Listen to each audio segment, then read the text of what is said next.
ආදරවන්තයින්ගේ දිනේ දවසේ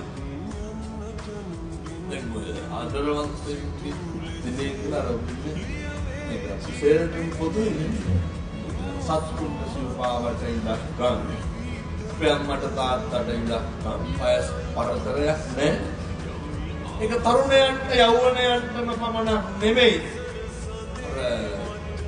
මල් දෙනවා නෙමෙයි තරුණ තරුණිය ඒක ඇයි මල් දෙන්නේ ඒක හරි පිරිසිදුයි ඒක හරි සෞම්‍යයි ආදරණීය භාවය හඟවමින් තමයි මොකක් හරි දෙන්නේ තරහ අවසර අපේ ආමතුරුනේ මේ මෑතක යනවා සමාජ මාධ්‍ය තුල එක්තරා පිරිමි කෙනෙක්ගෙන් අහනවා අවසාන වතාවට මලක් හම්බුනේ කවද්ද කිසි දවසක නැහැ කියලා. අවදාවත් මලක් හම්බෙච්ච නැති මිනිස්සු ඒ මල් වගේ අර වචනකින් හරි මල් විදිහට සංග්‍රහ කරන්න පුරුදු වෙන්න.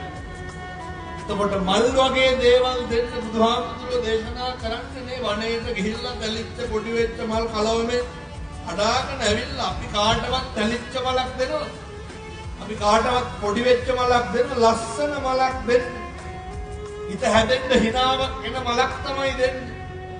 අර දක්ෂ මාලාකාරයා හොඳ මල් එක්කව කරලා ලස්සන මල් මාලයක් හදන්නේ කෙසේද? හොඳ දේවල් වලින් ජීවිතේ පෝෂණය කරගන්න.